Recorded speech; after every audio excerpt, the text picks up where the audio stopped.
এই মুহূর্তে দাঁড়িয়ে জুনিয়র ডাক্তাররা তারা নিজেদের যে দাবি দাওয়া রয়েছে সেই দাবি দাওয়া থেকে সরতে নারাজ।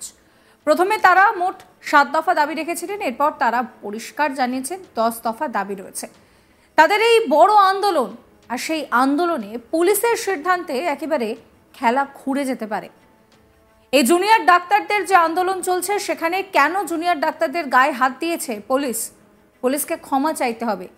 কেন পুলিশ শুধুমাত্র নিঃস্বার্থভাবে ক্ষমা চাইতে পারছে না, সেই প্রশ্ন তুলে জুনিয়র ডাক্তাররা নিজেদের আন্দোলনে অনড়। শুক্রবার রাত থেকে ধর্মতলায় লাগাতার অবস্থানে বসেছেন জুনিয়র ডাক্তাররা। পুজোর মুখে ব্যস্ততম ধর্মতলায় জুনিয়র ডাক্তারদের অবস্থান নিয়ে রীতিমতন তৎপর হয়েছে কলকাতা পুলিশ। ধর্মতলায় জুনিয়র চিকিৎসকদের অবস্থানে অনুমতি দেয়নি পুলিশ, কারণ ধর্মতলায় আমরা জানি যে প্রচণ্ড ভিড় হয়, আইন শৃঙ্খলা ইস্যুতেই অনুমতি দেওয়া হয়নি। এই নিয়ে একটু রিপোর্ট দেখাবো আপনাদের।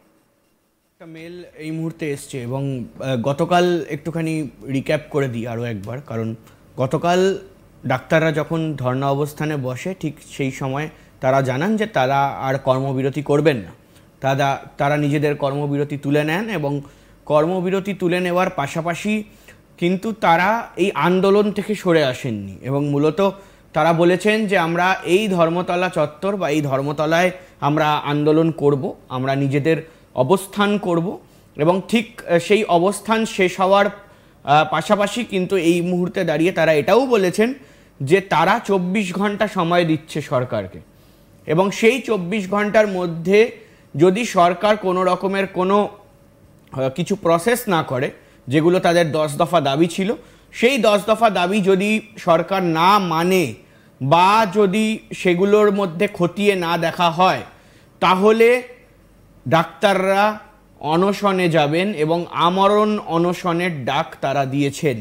এবং মূলত আরও একটি কথা বলে রাখি যে ইতিমধ্যেই আমরা দেখেছি যে গতকাল কি ঘটনা ঘটে। গতকাল যখন ডাক্তাররা মিছিল করে আসছিলেন, সেই ডাক্তারদের মধ্যেই কয়েকজন ডাক্তার সেই মেট্রো চ্যানেলে আগে থেকেই পৌঁছে যান এবং যখন তারা পৌঁছে যান তখন পুলিশ সেটা বুঝতে না পেরে তারা বলেন উঠে যেতে এবং তার পাশাপাশি হাত ধরে তুলে দেওয়ার চেষ্টা হয়।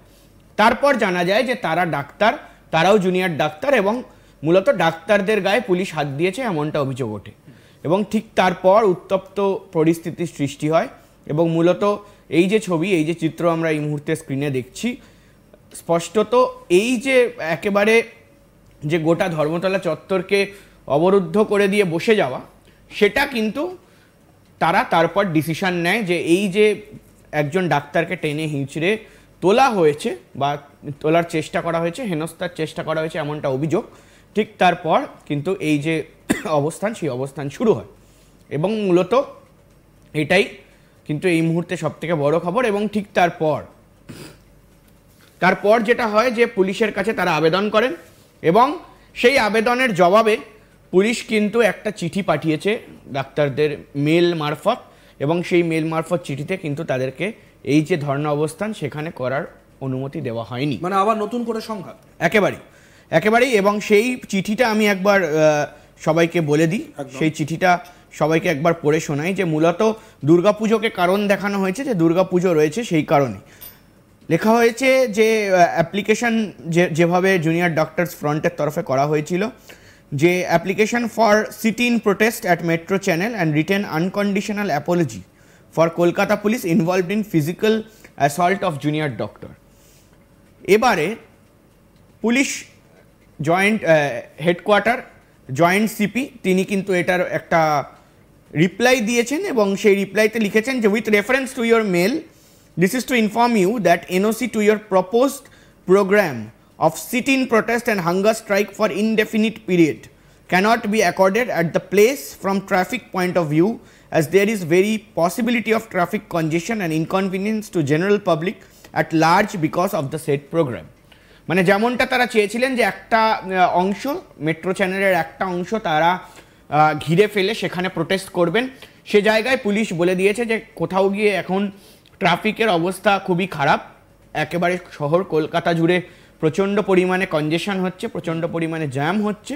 তো সেই ক্ষেত্রে কিন্তু সেটা তারা করতে পারবেন না। সেখানে করলে অবশ্যই ট্রাফিকের আরও অসুবিধার মুখে পড়তে হবে, মানে পুজোর কথা মাথায় একেবারেই। এবং তারপর লেখা হয়েছে যে it should be noted due to ensuing Durga Puja large numbers of people are coming out for shopping, market activities, and this area has been witnessing a big footfall of people out for puja preparation during pre-puja days. যেমনটা বলছিলাম যে পুজোর একটা preparation থাকে এবং তার পাশাপাশি একটা শপিংয়ের ব্যাপার থাকে, কেনাকাটার ব্যাপার থাকে। পুজোয় সবাই আমরা জানি যে প্রচণ্ড মার্কেটে ভিড় হয় এবং এটা কিন্তু বলা যেতে পারে যে আজকে শেষ শনি ও রবিবার, একেবারে মূল পর্বের পুজোর আগে শেষ শনি ও রবিবার, এই দুদিন কিন্তু প্রচণ্ড পরিমাণে যে ধর্মতলা চত্বর, কারণ আমরা জানি নিউ মার্কেট রয়েছে, হগ মার্কেট রয়েছে, শ্রীরাম মার্কেট রয়েছে এবং বিভিন্ন মার্কেট সেখানে রয়েছে। তো সেখানে দাঁড়িয়ে কোথাও গিয়ে কিন্তু এই মুহূর্তে একেবারে স্পষ্টত বোঝা যাচ্ছে যে পুলিশ সেটার কথা উল্লেখ করে পারমিশন দেননি। এবং আরেকটি কথা যেটা হলো যে the movement of idols to the different puja pandals has already been started. Your scheduled program at the referred venue on the eve of puja will cause great inconvenience to the people. It is apprehended that allowing such program at the proposed place will cause great inconvenience to general public and may lead to a serious law and order situation. তো এই মুহূর্তে দাঁড়িয়ে পুলিশের তরফে কিন্তু স্পষ্ট লিখে দেওয়া হয়েছে যে একটা ল অ্যান্ড অর্ডার সিচুয়েশনে ঘাটতি দেখা দিতে পারে এবং তার পাশাপাশি মূলত এই যে ভিড় হয়ে যায় চারিদিকে, সে জায়গায় দাঁড়িয়ে দেখা গেল ধর্ণা অবস্থান চালাচ্ছেন ডাক্তাররা, সেখানে বহিরাগত কেউ ঢুকে গিয়ে ঝামেলা করলো বা অশান্তি করার চেষ্টা করলো। এই ঘটনাটা এটা ঘটেছে 14ই অগস্ট রাতের বেলা আমরা দেখেছি এবং এই কারণেই কিন্তু পুলিশ এখন পারমিশন ডিনাই করেছে, পারমিশন দেওয়া হবে না তাদের। এবং মূলত 24 ঘন্টা আজ বিকেল 8:30টার পর সন্ধ্যে 8:30টার সময় কিন্তু শেষ হবে এবং সেই 8:30টার সময় দেখার বিষয় যে তারা কি সমঝোতা হচ্ছে সরকারের সঙ্গে এবং তারা সত্যি কি ধর্ণা অবস্থান চালিয়ে যাবেন এবং ধর্ণা অবস্থান চালিয়ে গেলে তারা কি অনশন করবেন নাকি তারা অনশন করবেন না, তারা শুধু ধর্ণা অবস্থান করবেন নাকি তারা নিজেদের হাসপাতালে ধর্ণা অবস্থান করবেন বা অনশন করবেন, এটা এখন দেখার। কিন্তু আপাতত কর্মবিরতি যেটা ছিল ডাক্তারদের সেটা মূলত উঠে গেছে। কিন্তু গতকাল আমরা ডাক্তারদেরকে প্রশ্ন করেছিলাম যে এখনো পর্যন্ত শহর কলকাতা হাসপাতাল হোক বা গ্রাম বাংলার হাসপাতাল হোক বা যে কোনো সরকারি হাসপাতাল হোক, সেখানে একেবারে বলা যেতে পারে যে কোথাও গিয়ে রোগী পরিমাণ সেটা প্রচণ্ড পরিমাণে বেশি এবং ডাক্তারের পরিমাণ খুবই কম।